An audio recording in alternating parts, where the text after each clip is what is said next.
물론 여긴 국민 라디오.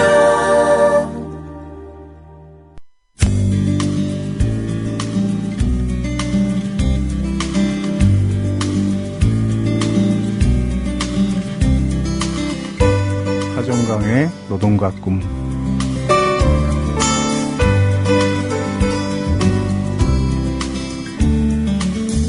노동과 꿈은 제가 만난 노동자들에 관한 이야기를 하는 시간입니다. 중소규모 병원들은 대개 동네의 작은 의원으로부터 시작을 해서 병원 원장이 천신만고 끝에 백수십 개 또는 200~300여 개의 병상 규모의 병원으로 만든 경우들이 대부분이어서 원장이 자기 병원에 대한 애착이 강하고 그만큼 노동조합에 대한 혐오감도 큽니다. 내가 어떻게 만든 병원인데 하는 생각으로 노동조합을 미워하게 되는 거죠. 98년인가 청구성심병원에 노동조합이 생겼습니다. 파업 전야제가 열렸는데 병원 쪽에서 전원을 꺼버리고 천장에서 갑자기 구정물이 쏟아지는 일이 벌어지기도 했지만 어렵사리 전야제를 끝냈습니다. 밤 1시쯤 조합원들이 분임 토론을 하고 있는데 갑자기 전기가 다시 끊겨서 암흑천지가 되면서 병원 관리자들이 들이닥쳤습니다. 흔히 말하는 구사대입니다. 이 구사대들은 검정 비닐봉투에 담아온 똥물을 조합원들에게 던졌고 소방호스로 물을 뿌리기도 했습니다. 의자, 물병, 신발 같은 온갖 집비들이 여성이 대부분이었던 조합원들이 있는 곳으로 날아왔습니다. 현장에 있었던 권기한 씨는 그 당시 상황을 이렇게 말했습니다. 주호민 작가가 대신 읽겠습니다. 이게 사실인가 싶더군요. 조합원들은 깔판을 들고 소방호스에서 뿜어져 나오는 물과 날아오는 집기들을 막았지만 사람의 힘으로 버틸 수 있는 게 아니었어요. 식칼 테러도 그때 발생했어요. 예, 그날 밤 MBC 9시 뉴스에서는 그 청구성심병원 영안실 직원이라는 남자가 온몸에 문신을 한 채로 조합원들 앞에서 칼을 빼들고 위협하던 모습이 생생하게 방영되기도 했습니다. 그런 일을 모두 온몸으로 감당한 사람이 청구성심병원 노동조합 이정미 지부장입니다. 70년대나 벌어졌을 법한 그런 온갖 일들을 겪은 사람이 나중에 위암에 걸렸다는 소식을 들었을 때 정말 마음 한구석이 무너지는 것 같았습니다. 위암으로 투병을 하면서도 위절제 수술을 받고 나서도 이정미 씨는 병원 노동조합 상급단체 간부로 중소규모 병원 교섭을 담당하고 있었습니다. 오래전 병원 노동조합들이 동시에 연대 파업을 벌인 적이 있습니다. 파업 중인 병원 몇 군데에서 와달라는 연락이 있었지만 도저히 짬을 낼 수가 없었습니다. 파업 계획이 결정되기 전에 다른 일정들이 모두 잡혀버렸기 때문이죠. 이정미 씨에게서 수원의 성 빈센트 병원에 꼭 와달라는 연락이 왔습니다. 다른 사람이었다면 흔히 말하는 선약 우선의 원칙을 내세우고 가지 않았을 겁니다. 그러나 이정미 씨는 얼마 전 위암으로 위절제 수술을 받은 사람입니다. 그런 사람이 자기 병원도 아니고 다른 병원의 파업 현장에 가서 돕고 있다는데 참 못 가겠다는 말을 할 수가 없었습니다. 어떻게든 술을 내볼게요 라고 얼버무리면서 전화를 끊었습니다. 꼭 위암이 아니어도 전 이정미를 생각할 때마다 가슴 깊은 곳에서 뭔가 울컥 올라옵니다. 70년대나 있었던 똥물 사건과 식칼 테러를 겪은 사람입니다. 보통 사람들이 인생을 10번쯤 살면서 겪을 만한 고통을 젊은 시절 한꺼번에 다 겪은 사람입니다. 그리고 그 고통에 결코 굴복하지 않은 사람입니다. 노동위원회에서 제가 맡았던 청구성심병원의 부당노동행위 구제신청 사건 신문회의에서 조합원들이 써준 진술서를 움켜쥐고 울먹거리면서 차마 제출하지 못했던 사람입니다. 그날 이정미 씨는 노동위원회 신문회의에서 이렇게 진술했습니다. 조합원들이 눈물로 써준 진술서를 제가 여기 가지고 왔습니다. 그러나 저는 이것을 제출할 수가 없습니다. 몇 개월 전에 이와 비슷한 사건이 있었을 때 그때 진술서를 저에게 써주었던 조합원들이 지금 단 한 사람도 저희 병원에 남아있지 않습니다. 그 사람들이 어떤 일을 겪었는지 굳이 설명하지 않아도 잘 아실 것입니다. 조합원들이 진술서를 써주면서 저에게 눈물로 호소했습니다. 바로 저쪽에 앉아있는 변 관리자들에게 이 진술서가 절대로 들어가지 않도록 해달라고. 저기 앉아있는 사람들 때문에 저는 이 진술서를 제출할 수가 없습니다. 그 모습만으로도 저는 감동적인 영화를 몇 편 본 것만큼이나 마음이 시립니다. 제가 위원들에게 제안해서 위원들끼리만 한번 그 진술을 검토한 뒤에 다시 돌려드렸습니다. 늦은 밤에 다시 이정미 씨에게 전화가 왔습니다. 그는 많이 조르지도 않았습니다.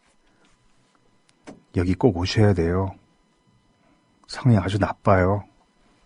사람들이 힘들어하고 있어요. 라고 작은 소리로 속삭이듯 말했을 뿐입니다.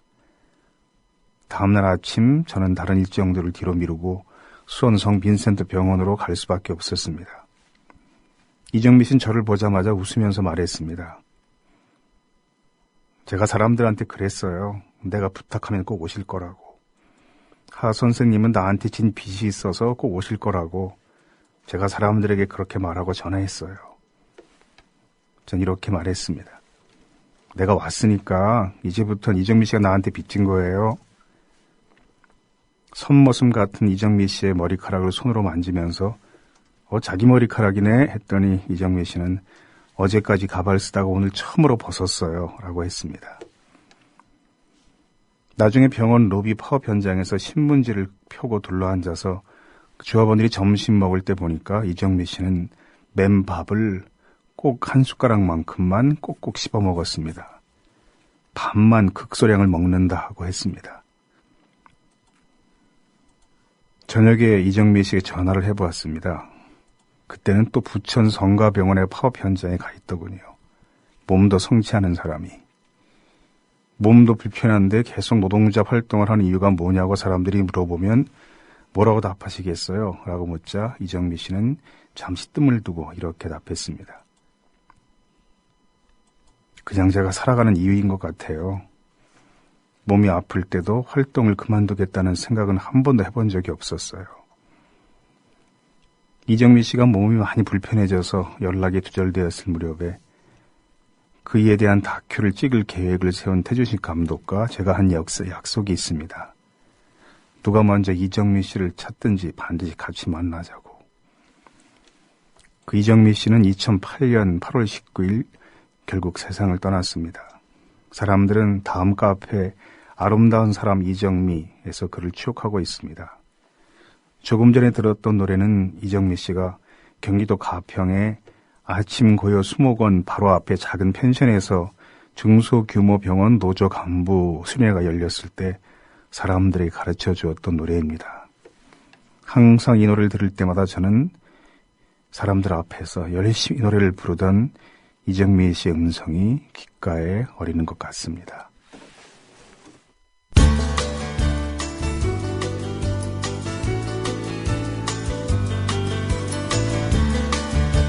하종강의 어색한 사이.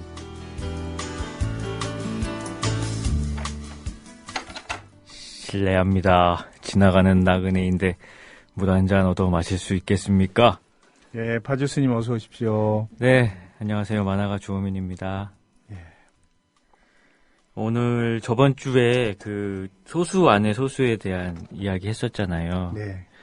오늘도 이어서 그 이야기 한다고 해서 왔습니다. 예. 네. 근데 지난주에 방송을 들은 사람들이 제가 말하지 않겠다고 하고 나서도 계속 말 많이 했다고 이건 뭐 진행병 환자냐 이런 말을 한 청취자도 있었거든요. 그래서 네. 오늘은 제가 정말 최병승 씨와 전화 인터뷰할 때는 거의 말하지 않겠습니다.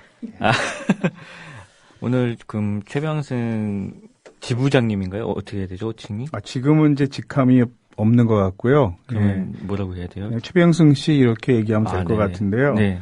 지난 시간에 원래 최병승 씨하고 전화 인터뷰를 하려고 했잖아요. 근데 네. 갑자기 그분이 이제 장염에 걸려서 네. 그 병원에 링거 맞으면서 응급실에 누워있는 인증샷까지 올리면서 네. 내가 사정이 이렇다. 다음 주에 꼭 하겠다. 그래서 한 주 미뤘거든요. 네. 그래서 지난주에 하지 못했던 그 현대자동차 비정규직 노동자 최병승 씨 인터뷰를 오늘 해보려고 합니다. 네. 전화 연결됐는지 모르겠습니다. 보세요. 네, 안녕하세요. 예. 예, 저 하종강이고요. 저는 오늘 지난주 방송에서 말을 너무 많이 한 죄로 그냥 오늘 입 다물고 있게 했으니까요. 우리 그 주호민 작가 혹시 신과 함께라는 만화 아세요? 아니요, 못 봤어요. 그 농성할 때 296일 동안이나 철탑에서 농성할 때 우리가 만화책도 여러 권 올려보내고 그랬는데 그때 올려보낸 만화책엔 그 신과 함께는 없었나 보네요. 네, 아마 주 작가님이 안 주신 것 같습니다. 네, 관심이 없으셨어요. 죄송합니다. 네. 근데 그 신과 함께라는 만화를 그린 주호민 작가가 이제 청년 세대 이하 청소년들에게는 거의 신처럼 받들여지는 사람인데. 미치겠어요. 이제는 놀리는 것 같아요. 근데 이 노동계에서는 전혀 알려지지 않은 듣보잡이어서요. 참 우리가 미안한데. 하여튼 뭐 나중에 꼭 그 만화 보시고요. 그 사람이 이제 이승에 살 때 좋은 일을 많이 해야 하는데 그게 죽은 다음에도 계속 영향을 미친다 이런 아주 훌륭한 세계관이 있는 만화니까 나중에 꼭 보시고요. 예, 주호민 작가하고 둘이 오늘은 이야기 많이 해주십시오. 아, 예. 예. 네. 네, 안녕하세요. 예, 안녕하세요. 그 건강은 좀 괜찮아지셨나요? 아니, 좋아졌다가 나빠졌다 계속 그래가지고요. 네. 예. 네, 오늘 그럼 제가 그 청취자들 대신해서 몇 가지 여쭤보겠습니다. 예, 예. 예, 지난 시간에 불법 파견 판결 문제와 현대자동차 비정규직 상황에 대해서 대강 들었습니다. 예. 그런데 여기저기서 자동차 정규직 노조에 대한 비난의 목소리가 있던데 그건 어떤 이유 때문에 그런 건가요? 근데 이제 며칠 추석 명절 때 이제 집에 갔더니 집에서도 이제 어른들이 그런 말씀을 하시더라고요. 네, 네. 그러니까 이제 현대자동차가 파업하는 거는 강남 사람들이 데모하는 거랑 비슷한 거다. 네. 이렇게 표현을 하시는데 제가 보기에는 이제 현대자동차의 노동자들이 왜 투쟁을 하는지 이런 이유들이 좀 많이 알려지지 않아서인 것도 좀 있는 것 같아요. 네, 어떤 이유가 있죠? 뭐 현대자동차 노동자들이 파업을 하는 거 중에 하나는 저 야간 노동을 없애라고 해서 이제 투쟁을 하기도 했고, 네. 임금 인상을 요구하기도 했고, 그다음에 비정규직 계약 법안이나 이런 게 거를 막기 위해서 파업을 하기도 했었거든요. 네. 그래서 현대자동차가 파업을 하면 무조건 임금 인상만 돈만 올려달라고 한다. 네, 네. 이런 선입견이 기본적으로는 좀 사람들에게 있는 것 같고요. 네.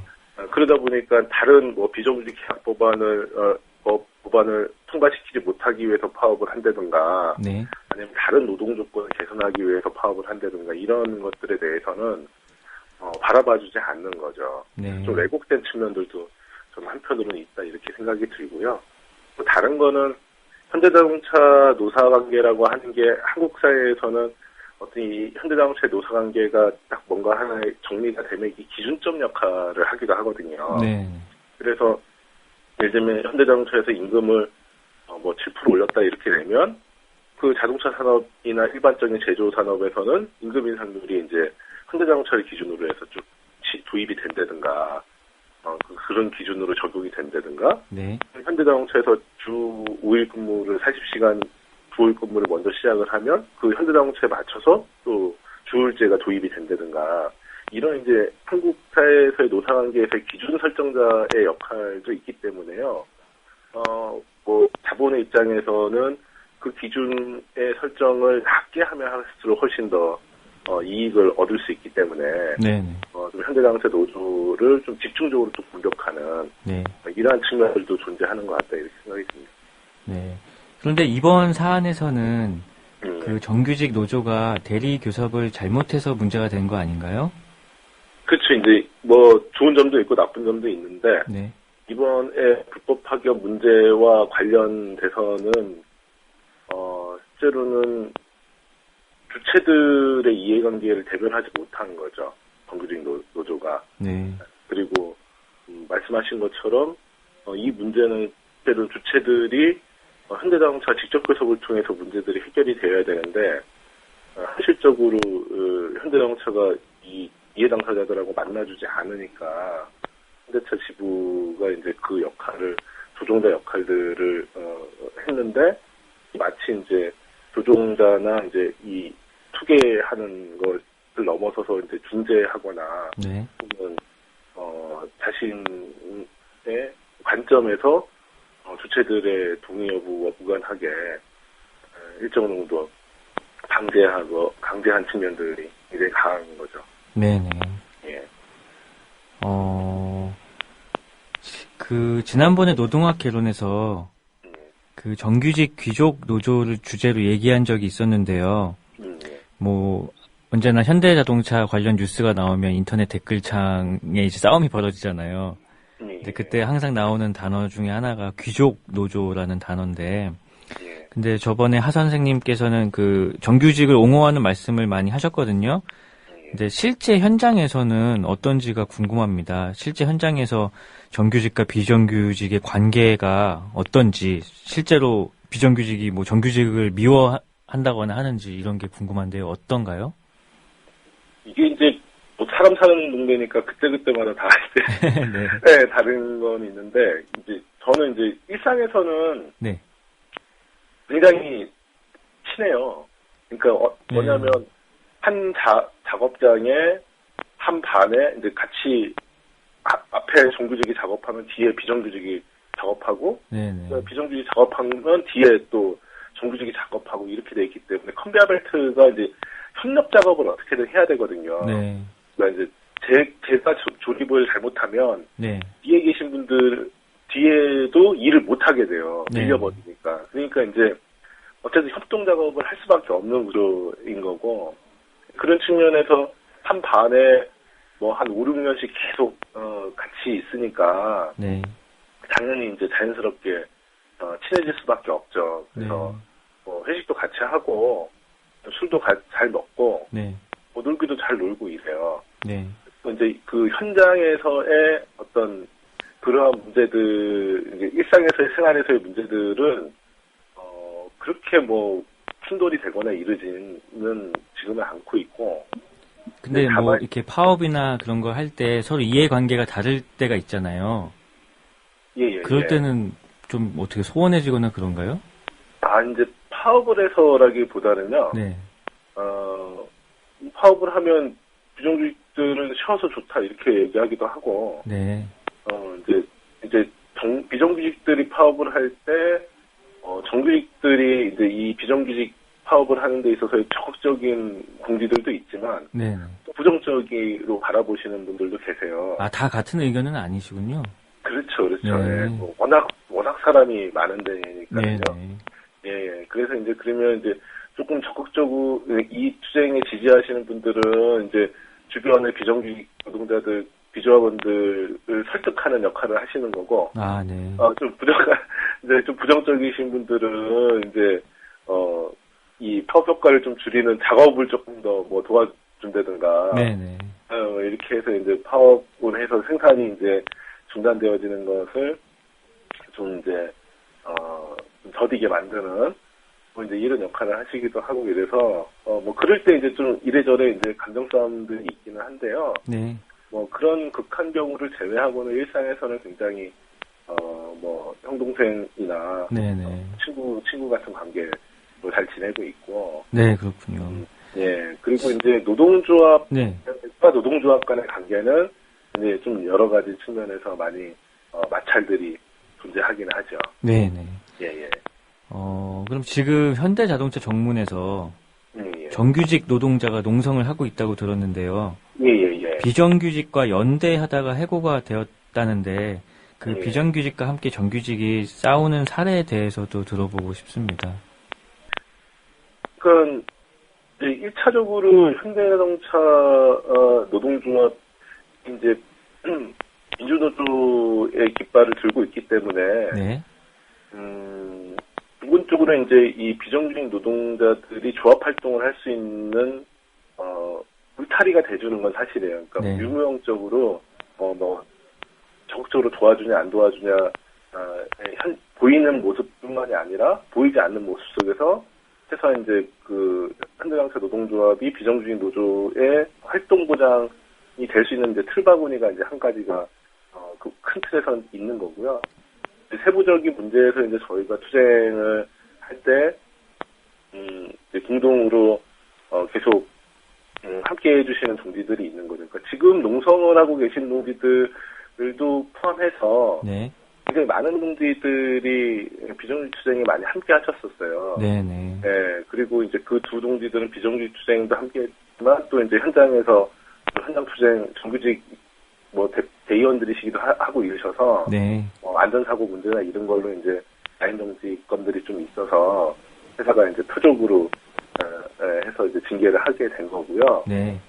그 농성하시는 해고자들뿐만이 아니라 각 공장별로 이제 신차가 나오고 이러면 회사는 이제 인원을 줄이려고 하거든요. 네. 예, 그러면 이제 이 인원을 줄이는 것을 막기 위해서 이제 전체 비정규직 정규직에 총고용 보장을 걸고 공동으로 또 추진했던 사례들도 많고요. 그래서 어떤 소수의 사람들이 연대한다기보다는 그 뒤에 있는 많은 사람들이 지금까지 함께하고 연대했기 때문에 현대차 비정규직제가 지금까지 좀 투쟁을 이어오고 네. 지속할 수 있었던 또 다른 힘이었다. 저는 이렇게 생각을 합니다. 네, 그렇군요. 예. 서울중앙지법 앞에서요. 예. 그 판결을 촉구하며 상경 농성을 벌이고 있다는 얘기도 들었는데요. 예. 지난 판결에서는 승소하신 걸로 알고 있는데 이건 어떤 판결에 대한 이야기죠? 이제 저희가 이제 제가 대법원에서 이제 판결을 받고 네. 2010년 7월 22일 판결을 받았는데요.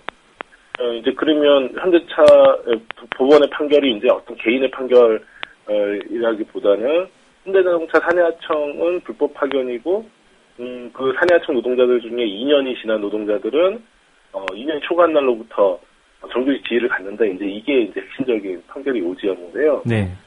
그래서 그러면 최병성하고 동일하게 유사하게 일하고 있는 네. 노동자들도 당연히 이제 이 판결에 기속되어질 거다라고 판단을 해서 소송인단을 저희가 모았고요. 네. 그래서 이제 2010년 11월 4일 날 1940명이 집단으로 이제 법원에 현대자동차가 비정규직 노동자들의 사용자임을 확인하는 근로자 지위 확인 소송을 냈습니다. 근데 아직 3년하고 11개월이 지났는데도 판결이 안 나고 있죠. 아직도 안 났군요. 예. 1심 판결이 아직 안 났습니다. 네. 예. 아무 말하지 않고 있기 참 힘든데. 근데 이제 판결이 나기로 했다가 4주 연기됐던 거잖아요. 네, 이제 원래는 그 얘기도 간단히 하고 그게 또 왜 어떤 상황을 의미하는 건지도 쉽게 설명해 주십시오. 네, 이제 이게 금년도 2월 13일하고 18일날 이제 저희가 재판부가 두 개라서요. 41부 재판부고 42부 재판부가 있는데 2월 13일하고 18일날 선고가 예정이 돼 있었어요. 근데 재판부에서 이제 변론 제기를 해서 한 번 선고가 연기됐고, 그다음에 이제 8월달에 8월 23일하고 23, 4일날 선고가 예정되어 있었는데 네. 이것도 이제 연기가 돼서 이제 9월 18일, 19일날 이제 지금 두 번 선고가 연기돼서 세 번째 이제 선고기일이 잡힌 건데요. 이제 하종원 선생님 말씀하신 것처럼 8월달에 선고 연기가 된 거는 저희가 이제 8월 18일날 노사 간의 이제 불법 파견 문제와 관련돼서 그 현대자동차 지부하고 뭐 전주지하고 아산지가 이렇게 이제 노사 합의를 합니다. 근데 저는 이제 그게 불법 파견과 관련된 합의라고 생각하지는 않습니다. 왜냐하면 불법 파견 이라고 하는 단어가 그 합의서에는 아무것도 없고요. 그냥 합의서 제목도 산해하고 관련 합의서이기 때문에 네. 산해하고 운영을 어떻게 할 것인가를 노사가 그냥 합의를 했고, 그 합의서의 전제는 이 근로자지위 확인 소송을 포기하라는 겁니다. 소송 취하를 전제로 해서 일부의 일부 1,900명을 비정규직 노동자들을 정규직으로 채용하겠다라고 하는 것이 합의의 골자인데요. 이 합의 이후에 이제 회사가 기존에 입사하셨던 분들 중에 소송을 하고 계신 분들의 설득을 해서 소송 취하서를 접수를 했어요. 그러니까 3일 이틀 전에 이제 소송 취하서를 접수를 했고, 재판부는 이게 소송 취하서가 접수되면 동의 여부를 확인을 해서 이 취하한 분이 실제로 이제 실제 치하를 하려고 하는 목적이 명확한 건지를 확인을 해야 된다고 합니다. 그게 이제 법률적으로 정해져 있다고 하던데요. 그래서 이제 그런 게 돼서 재판부가 선고를 연기를 하게 된 거죠. 근데 현대자동차는 이제 그것을 법리를 이용해서 법적인 절차가 그렇게 있으니까 선고가 연기될 거라고 연기시키기 위해서 그렇게 일부러 이틀 전에 치하서를 집어넣고 지금도 이제 계속 치하서를 찔끔찔끔씩 집어넣으면서 이번 판결도 또 연기시키려고 이렇게 지금 추진 중에 있습니다. 예, 제가 도저히 입이 근질근질해서 또 끼어들었는데요. 그러니까 최병승 씨가 7년 동안 혼자 소송을 해서 받은 판결이 있잖아요. 근데 지금 똑같은 내용의 판결을 1000명 이상의 사내하청 노동자가 제기해서 진행 중인데 그 판결이 최병승 씨가 받은 판결과 같은 내용으로 나와버리면 현대자동차는 이게 막대한 부담이 되니까 그렇죠. 그 판결 나오기 전에 사내하청 노동자들과 합의를 하고 소송을 취하하게 하고 법원은 판결을 연기하고 이렇게 지금 진행되고 있는 거잖아요. 그렇죠. 그래서 판결대로만 가면 법대로만 가면 현대자동차가 사내하청 노동자들을 거의 10,000명이 되는 노동자들을 정규직화해야 하는데 그렇게 하지 않으려고 꼼수를 부리는 것 같은 느낌이 들고 법원은 그에 맞춰서 판결을 연기해주고 이게 뭔가 손발이 짝짝 맞는 것 같은 느낌이 드는 거잖아요 지금. 예. 뭐 상황은 그런 겁니다. 우리 우리 변호사님들이 재판부 장악하지 말라 그랬는데. 그럼 제가 나중에 요건 편집해가지고 뺄게요. 법원에 아니요. 손발이 짝짝 맞는 느낌이다. 요거는 뺄게요, 제가. 아니요, 괜찮습니다. 아니, 뭐, 재판에 이기는 게 또 중요하니까. 그래서 그러면 지금은 그 취하서를 제출하지 않고 계속 끝까지 판결을 받겠다고 진행하고 있는 노동자들도 있는 거잖아요. 그렇죠. 그러니까 그 노동자들에게 좋은 판결을 받게 하려면 판사들의 심기를 거스르면 안 된다. 이게 또 전술이군요. 제가 여기까지만 말하겠습니다. 저희 변호사님들은 그래야 또 변호사가 수임료를 받나? 저희 변호사님들 수임료를 받긴 하시는데요. 대법원까지 110만 원이면은 그건 뭐 거의 거저고요. 오히려 들어가는 비용보다 적은 수임료를 받은 거네요. 그러니까 보통 인권 변호사들이 무료변론 한다 그러지만 비용이 들어가기 때문에 하다못해 사건 복사할 때도 비용이 다 들거든요. 그러니까 제가 볼 땐 그게 유료 변론이에요. 변호사 입장에서는. 그러니까 주호민 씨하고 다시 또 이야기 나누십시오. 저 이번에는 조심스러운 질문인데요. 일부 조합원은 상경에서 농성하고 계신데 오늘 조합 간부가 사퇴하는 등 내홍이 있다고 들었습니다. 네, 저희 같은 사람들은 주호민 씨도 이제 다 거의 다 하네. 아니, 아까 방송 전에 들었어요. 네, 그러니까 저희 같은 일반인들은 이런 문제를 어떻게 받아들이면 좋을까요? 이게 이제 참 이제 뭐 사람마다 감정은 여러 가지일 거다 저는 이렇게 생각이 되는데요. 한편으로는 이게 이제 노동조합이 뭐 여러 가지의 민주적 절차와 그 내부에서 그런 자기의 표현들을 할 수 있는 조건이기 때문에 가능한 얘기일 수도 있다 이렇게 생각이 드는데요. 어떻게 보면 이제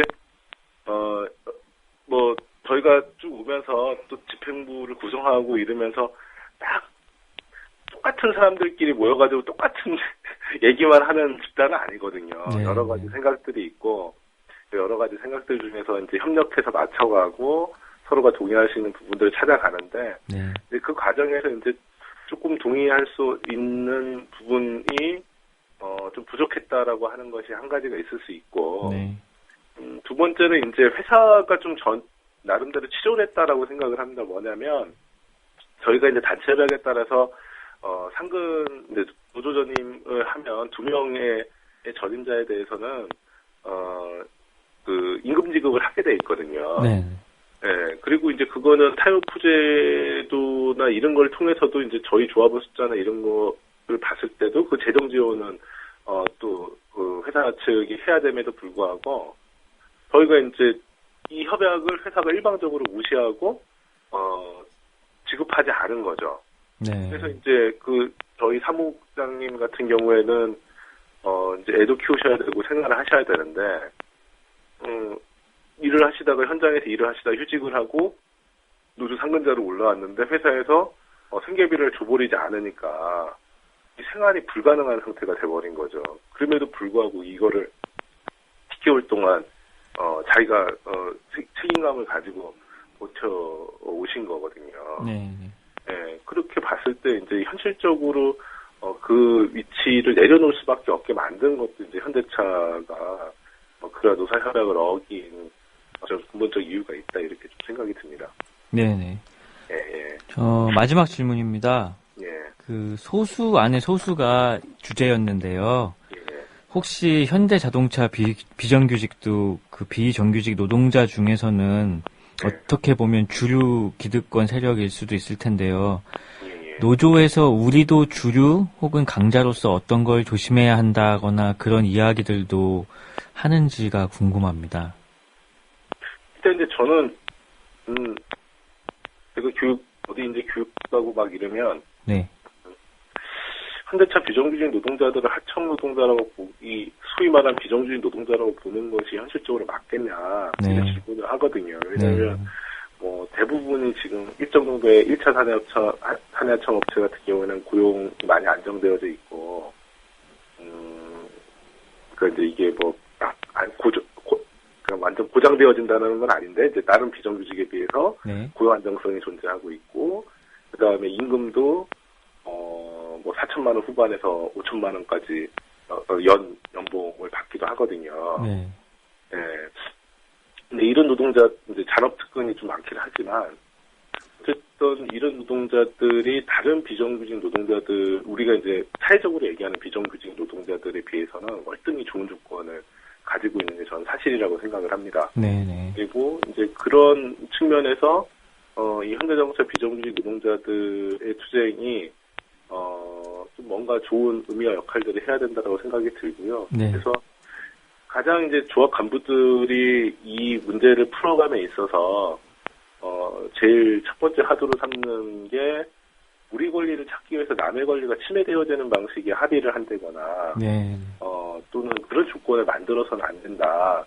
이게 이제 저희 간부들이 가장 중요하게 얘기를 하는 거거든요. 네. 어떤 거냐 그러면 이번에 이제 8월 18일 날 합의는 이제 비정규직 운동을 했던 여러 사람들이 충격을 받았던 건 비정규직 노동자가 비정규직을 양산하고 비정규직을 고착화시키는 것에 동의했다.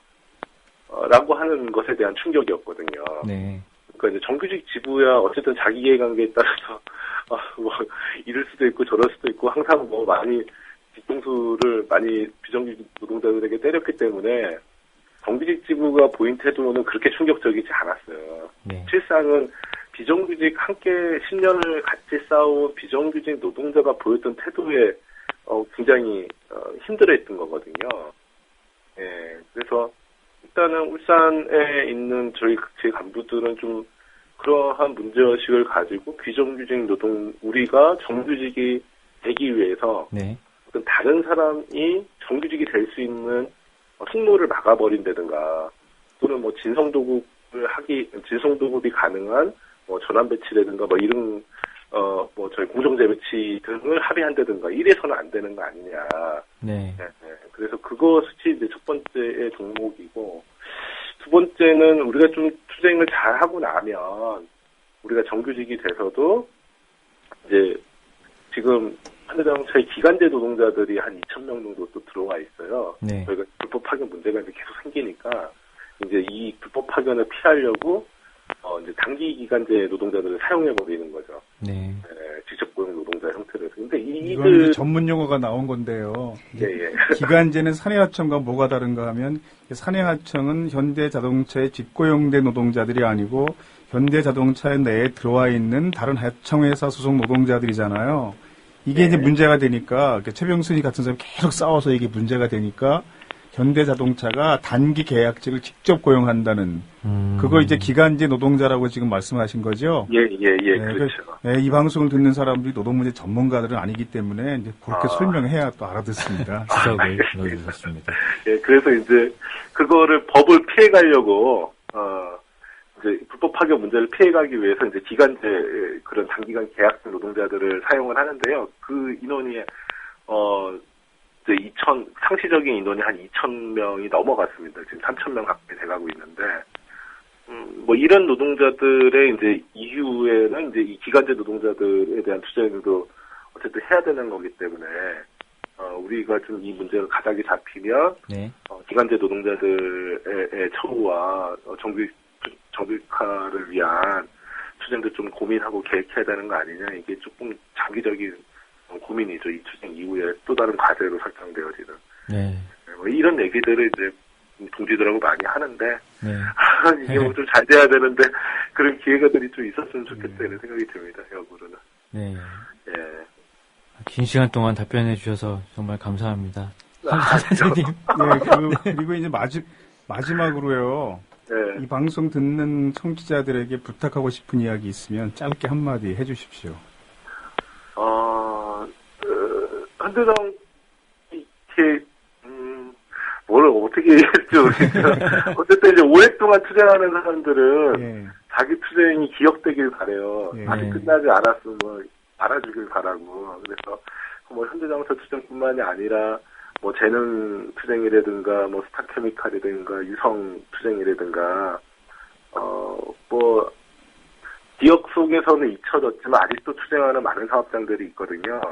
그래서 그 중에 현대자동차도 그런 사업장이고 그런 사업장들의 문제에 대해서 한 번 정도는 관심 가져주시고 간혹 한번 뒤져주시고 이러셨으면 좋겠다. 뭐 이 정도. 예, 그 마지막 부탁 정말 가슴에 깊이 남았고요. 오늘 고맙습니다. 예, 말씀 감사합니다. 예, 감사합니다. 예, 제 만화책 꼭 읽어보도록 하겠습니다. 네. 네, 안녕히 계세요. 안녕히 계세요. 예. 그 마지막 얘기가 가슴에 남는데요. 네. 저도 언론에서 현대자동차 사내하청 문제가 타결됐다. 이런 식으로 보도할 때 깜짝 놀랐거든요. 네. 그러니까 지금 현대자동차 울산 공장의 비정규직 노동자들은 계속 싸우고 있는데 네. 너희 다 해결됐다는데 왜 싸우냐. 이렇게 되는 상황을 가장 두려워한다는 거죠. 네. 그러니까 자신들의 싸움을 잊지 말아달라. 이런 이야기로 들었습니다. 네. 그 아까 말하던 중에도 나왔는데 지금 현대자동차 정문에서 농성을 벌이고 있는 정규직 노동자들이 있습니다. 그전에 박성락 씨가 그 페이스북에 쓴 글이 있는데요. 최병승 씨가 출근 투쟁을 할 때 그 모습 보면서 함께 싸우면서 쓴 글입니다. 이 글은 우리 노동학개론 방송에서 그 낭독의 달인 역할을 맡고 있는 주호민 작가가 최성락 씨의 글을 한번 읽어주시겠습니다. 네. 어젯밤 예견된 대로 최병승 조합원이 현대차 울산 공장 정문에서 출입을 저지당했다. 최병승 동지는 지난 10년간 현대차 비정규직 투쟁에 있어 최선을 다했고 지금도 다하고 있다. 지난 대법원 판결에서 현대차는 컨베어 라인에서 정규직과 비정규직이 혼재되어 작업을 하고 있고 원청이 작업 지시를 내리는 등 모든 일상이 정규직과 똑같은 일을 하고 똑같은 밥을 먹고 동일하게 노동하고 있다는 것, 바로 제조업 파견법 위반인 것. 대법원에서 이러한 형태를 불법 파견이라 판결하여 최병승 조합원에 대해 정규직으로 전환하고 비정규직으로 입사해서 체불임금까지 현대차는 지급해야 한다고 판결했다. 그러나 비정규직이 어디 최병승 조합원 한 명뿐인가? 현대차 울산 공장의 비정규직이 1만 명이 넘는다. 2, 3차 업체까지 합치면 그 수는 더 늘어난다. 나는 14년 전 자동차 입사해서 컨베어 라인에서 차를 조립할 때 내 옆 공정 비정규직과 함께 일을 했다. 그런데 비정규직이라는 이유 하나만으로 차별적 대우를 받는 모습을 보고 깜짝 놀랐다. 사람이기보다 비정규직이었고 동일한 일을 하고 있지만 비정규직이라 조립 공수를 더 추가시키는 일을 주었고 불량, 미장착 등이 발생하면 비정규직 업체라는 이유만으로 온갖 욕설과 작업 지시서를 재차 강조당하는 모습을 보았다. 임금은 어떠한가? 정규직 임금의 절반도 못 미치는 임금과 복지 혜택을 받고 있으며 아파도 화장실을 가고 싶어도 눈치 보며 일하고 있는 것이 비정규직이라는 현실인데 이러한 부당함에 맞서 투쟁하는 조합원이 오히려 출입을 저지당하고 있다는 것에 이상함을 느낀다. 최병승 조합원은 지난해 현대차 지부에서 정규직 조합원으로 당당히 인정받았고 현대차 지부 조합비를 납부하고 있는 조합원인데 매일같이 출입 저지를 당할 때마다 현대사 사측은 1. 지부를 통해 출입하던가 2. 적법한 절차를 거쳐 임시 출입증을 발부 3. 인사명령을 통해 출근하라고 한다. 위 세 가지 중 어느 것을 선택해야 하나. 아무튼 함께 뜨거운 아침 햇살을 등지고 최병승 동지와 연주하고 있다. 예. 그 현대자동차 정규직 노동조합 대의원 중에는 적어도 이렇게 비정규직 노동자의 투쟁에 동의하고 함께 참여하는 심정적으로 동조하는 사람들이 제 느낌으로는 한 절반 정도 된다고 봅니다. 하지만 전체 조합원들 중에서는 아직 소수라고 할 수 있겠죠. 이런 분들의 목소리가 더 힘을 가질 수 있도록 응원하고 지지하는 게 우리 같은 사람들의 할 일이라고 생각합니다.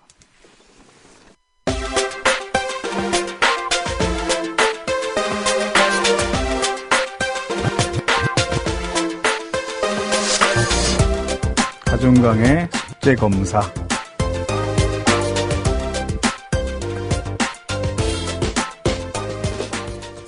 오랜만에 이 코너를 진행합니다. 이 숙제검사는 대학생들의 과제물이나 답안지 내용 중에서 여러분과 공감하고 싶은 내용들을 소개하는 시간입니다.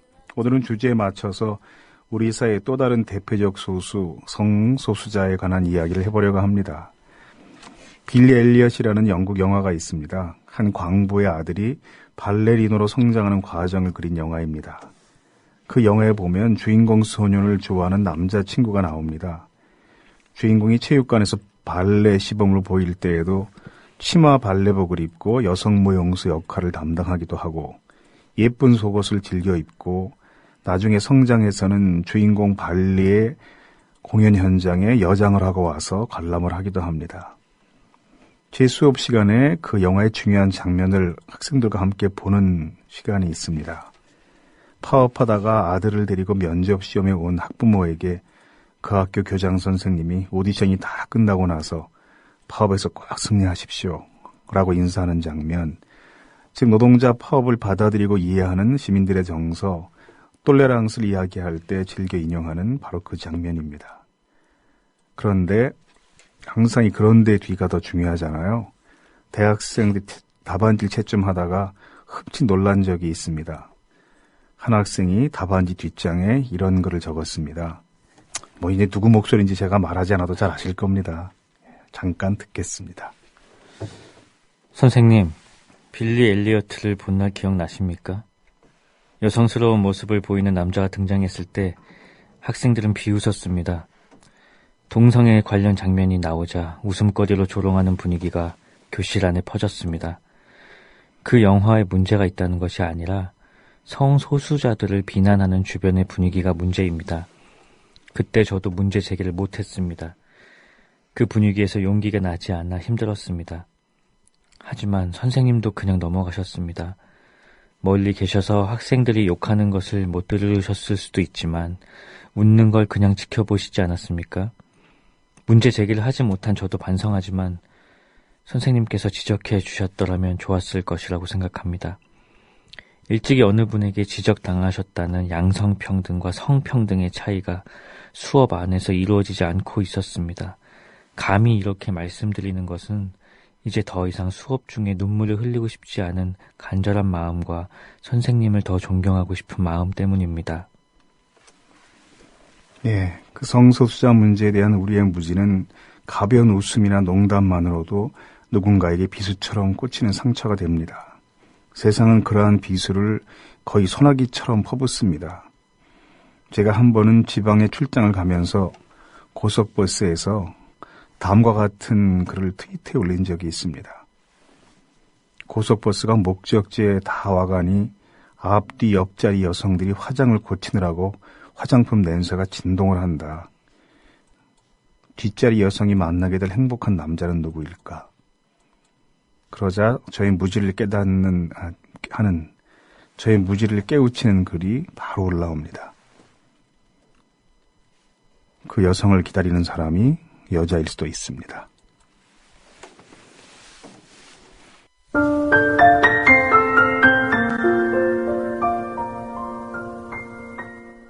노동자의 꿈이 모여 더불어 행복한 세상이 완성됩니다.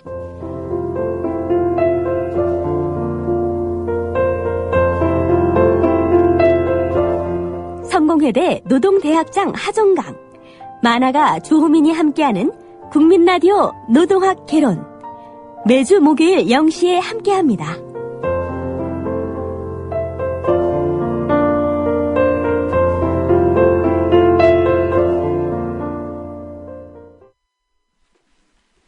조금 전에 어색한 사이 코너에서 전화 인터뷰를 했던 최병승 씨가 조금 전에 문자를 보내왔습니다. 다음과 같은 내용입니다. 말 주변이 없어서 너무 주저리 얘기한 듯 감사합니다. 기회를 주셔서. 마음이 급해서 이 말을 못했습니다. 재판부가 잡은 선고일에 판결을 내려달라고.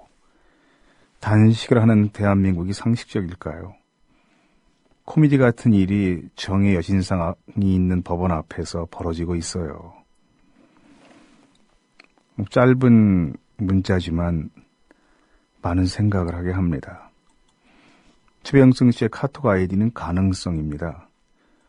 오늘 최병승 씨와 방송을 준비하는 이야기를 나누면서 그 아이디에 대한 이야기를 했더니 그런데 이제는 그 가능성이 있는지 의심이 들기도 합니다. 라고 답했습니다. 그 가능성이 꼭 실현될 수 있었으면 좋겠습니다. 항상 가능성으로만 있었던 생각들이 실현되는 방향으로 인류 역사는 진행됐습니다. 장하준 교수가 그들이 말하지 않은 23가지라는 책 속에 쓴 표지 글 여러분 많이 보셨죠? 이런 내용입니다.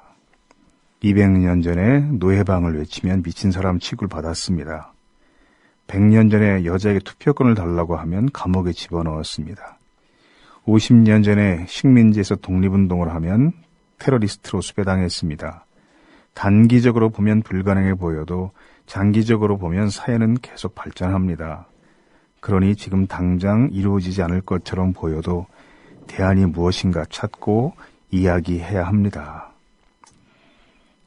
그러니까 역사 속에서는 항상 200년 동안, 100년 동안, 50년 동안 노력했던, 싸웠던, 활동했던 사람들이 있었다는 겁니다.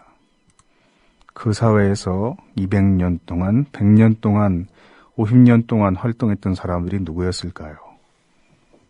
바로 노동학개론 방송을 하는 우리 같은 사람들, 그리고 이 방송을 듣는 청취자 같은 사람들이라고 생각합니다. 오늘 지난 시간에 이어서 소수 안의 소수 얘기를 나눠봤습니다. 물론 소수라고 다 옳은 것은 아닙니다. 마찬가지로 단지 다수라는 이유로 그 주장이 다 잘못됐다고 볼 수는 없죠. 하지만 다수라는 건 그 자체로 이미 소수보다 강자입니다. 그리고 강자와 약자는 어떤 맥락에 놓이느냐에 따라 언제나 달라집니다. 거대한 힘을 가진 권력과 자본에 비하면 우리는 소수고 약자이지만 진영 안에서 외롭게 싸우는 소수들에게 우린 상대적으로 강자가 될 수 있습니다. 그것을 언제나 기억하고 성찰하는 게 필요하겠죠.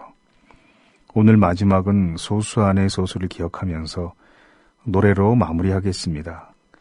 이 노랫말처럼 해 떨어져 어두운 길을 서로 일으켜주고 가다 못 가면 쉬었다 가고 아픈 다리 서로 기대며 조금 더디더라도 함께 걸어가면 좋겠습니다. 노래를 찾는 사람들의 함께 가자 우리 길을 들으면서 오늘 노동학개론 마치겠습니다. 고맙습니다.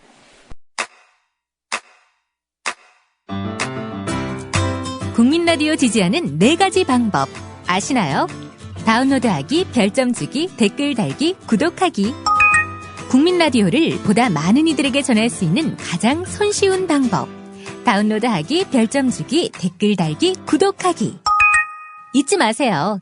다운로드하기, 별점 주기, 댓글 달기, 구독하기.